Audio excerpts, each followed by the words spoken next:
एक उदाहरण सत्संग। एक उदाहरण पहले भी श्रीमद् भगवद गीता के प्रकाश में आया।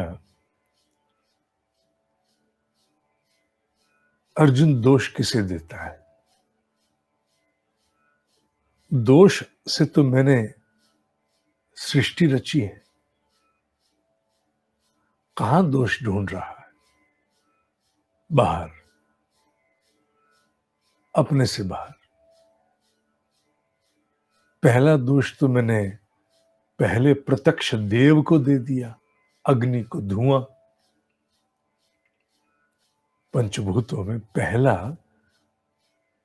अग्नि और वायु, आकाश और वायु के बाद दिखने वाला अग्नि है जो पहला है। जल दिखता है, पृथ्वी दिखती है, आकाश वायु दिखते नहीं। अगर दिखते होते तो आकाश में बाकी सब ना दिखता। आकाश दिखता नहीं, खाली है। वायु दिखती नहीं, अग्नि खुली आंखों से दिखती है। तो खुली आंखों से दिखने वाली अग्नि प्रत्यक्ष देव है, पहला है, और उसमें दोष है धुआं। इसलिए तो दोष और कहां ढूंढता है? हम सबके जीवन में अनेकों जन्मों के कर्म बंधन तो आते हैं जिन पर नियंत्रण नहीं होता। ये सत्य है। 85% आप क्योंकि बड़े हैं, बच्चों में मैं ये नहीं बोलता, मैं झूठ बोलता हूँ।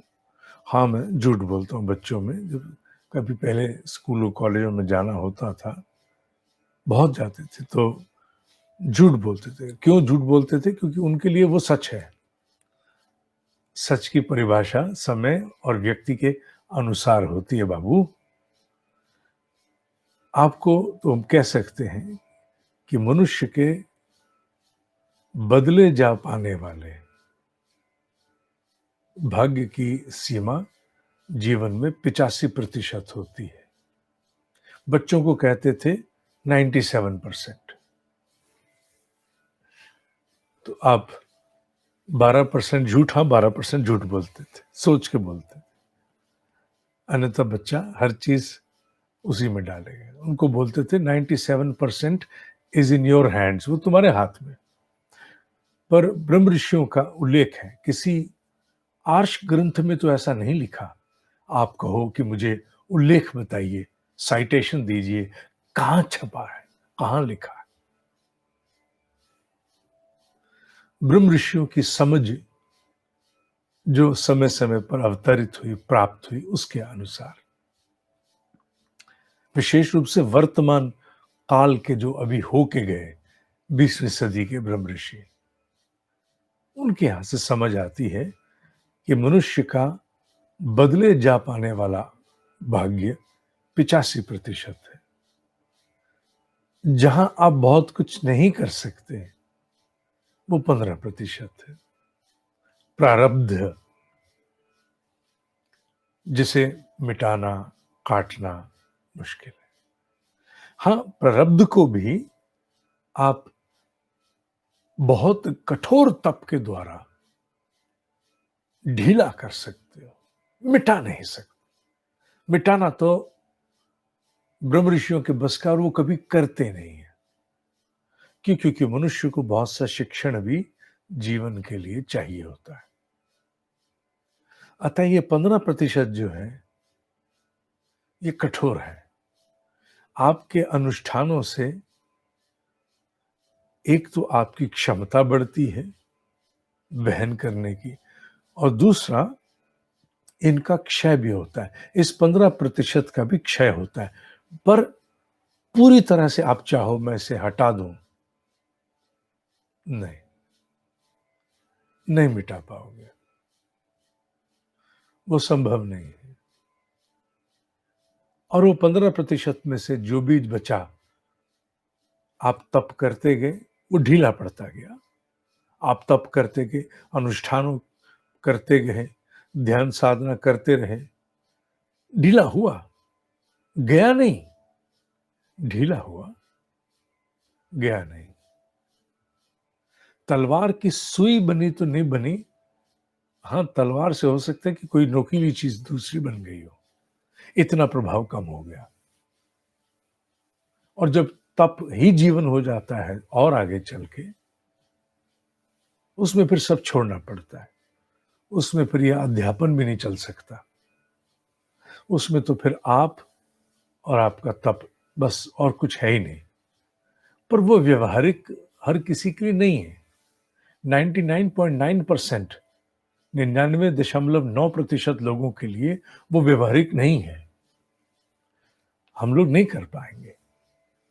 उनके लिए फिर स्थिति बदल जाती है। प्रारब्ध अगर है भी तो बचता शेष है, पर उसका अलग जीवन, अलग प्रयास, अलग ही सब कुछ है। वो संभव नहीं है ना। मैं क्या कहना चाहता हूं ये सब कह करके? क्या समझाना चाहता हूं मैं एक ही बात कहना चाहता हूं ये सब कह करके, हर जीवन कष्ट से तो है, उसके अपने प्रकार के कष्ट हैं, सबके अपने अपने प्रकार के कष्ट हैं। कष्ट का एक रूप नहीं होता, एक चेहरा नहीं है, एक प्रकार नहीं है, बहुत से हैं। कभी अभाव में, कभी अज्ञान में, कभी अशक्ति में कष्ट आता है। उसके रूप बहुत हो सकते हैं, बहुत रूप हो सकते हैं। और कष्ट है तभी तो पीड़ा है, दुख इसीलिए तो है। कष्ट है तो मन में प्रश्न है, कष्ट है तो उसके निवारण के लिए बहुत बार जो जीव अध्यात्म की और सामान्यतः मुंह ना कर पाता, करता है। ढेरों ऐसे जीव हैं, बहुत कम ऐसे होंगे, पर ढेरों ऐसे जीव हैं जो जीवन में बहुत योग्यता होने पर भी असफल होते रहे। एक के बाद एक असफलता, एक के बाद एक असफलता। बहुत से लोग हैं जो जीवन में बहुत कुशल होते हुए, बड़े योग्य होते हुए, अपने व्यक्तिगत जीवन के कारणों से पिछड़ते रह गए। काबिलियत में कोई कमी नहीं थी, कैपेबिलिटी, एलिजिबिलिटी में कोई कमी नहीं थी, पर परिवार की स्थितियां, व्यक्तिगत जीवन की स्थितियां ऐसी हुई, आगे नहीं बढ़ पाए। चाहे असफलता ने घेरा हो या जकड़ा हो किन्हीं विवशताओं ने, पर योग्यता आप में हो। ऐसे भी बहुत से लोग फिर अध्यात्म की ओर मुंह करते हुए देखे गए हैं। मैंने तो सैकड़ों ना हजारों में देखे। इतना जीवन हो गया ना देखते हुए। इतने जीवन में मैंने सैकड़ों नहीं, हजारों देखे। व्यक्तिगत, हाँ, व्यक्तिगत रूप से देखे। एक होता है मुहावरा, है ना, लाइक अ मेटाफोर। अरे मैंने हजारों को देखा है ना। मुहावरा नहीं बाबू, व्यक्तिगत देखा है, एक एक करके हजार। गिनती नहीं है मेरे पास, गिनती नहीं। कैसे देखा है? लोग बताते हैं, आके मिलने वाले बताते थे, व्यक्तिगत रूप से मिलने वाले बताते थे, ईमेल्स के माध्यम से पता लगता है। अध्यात्म की ओर मुंह करते हैं, खिड़कियां नहीं खुलती हैं, जिनमें से एक ये ब्रह्म मुहूर्त का ध्यान है। हर रोज बाकी के चाहे 24 घंटे कोई भी भाव त्रस्त करता रहता हो, कचोटता हो, ये 1 घंटे का जो समय है ना, 60 मिनट का गोता, गोता किसमें? कृष्ण की महाचेतना में, शंकर के शिवत्व में, मां की गोद में, ये 1 घंटा जब हम ध्यान में आते हैं, भले विचार टिकते हैं कि नहीं टिक, जो 4 बजे उठ के उपस्थित है, 4:30 बजे है, 5 बजे है, 5:30 बजे उपस्थित है, और छोड़ो, उसके भले ही मन टिके या ना टिके, आ गया, आ गया, अब वो अछूता नहीं रहेगा। बाकी के 23 घंटे पर प्रभाव जाएगा, संभाला जाएगा। दिव्य गोद उसके लिए उपस्थित है।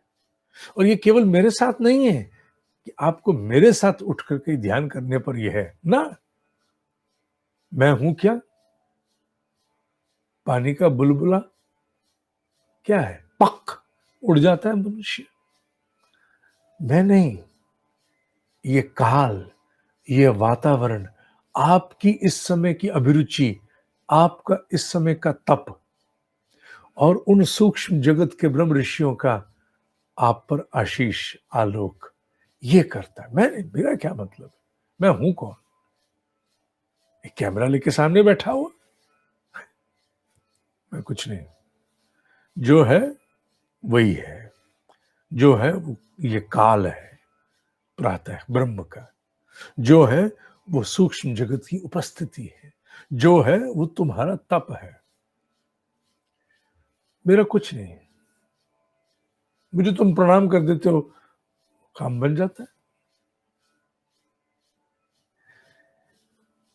इसलिए ये 1 घंटा तुम्हारा गोता लगाना है, डूबना है, दिन भर की थकावट, और एक बार यहाँ पैर दब जाए किसी के, मैं नहीं कर रहा, सुनता हूँ लोगों की, या कोई वो हो जाए, स्नान हो जाए गर्मियों में ठंडे पानी का, शांति पड़ गई, थकावट हट गई, दूर हो गई।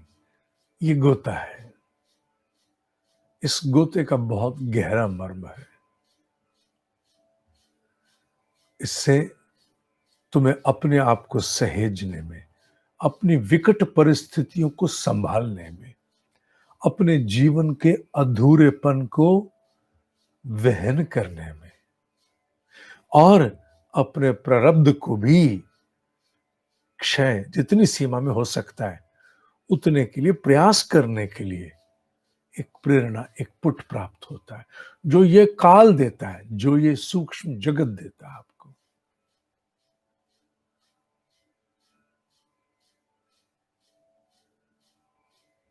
तुम अकेले नहीं रहते, अकेले नहीं रहते, जिस भी अवस्था में होंगे, जैसी भी, अकेले नहीं। ओम ही सत्य है, ओम ही सत्य है, ओम ही सत्य है।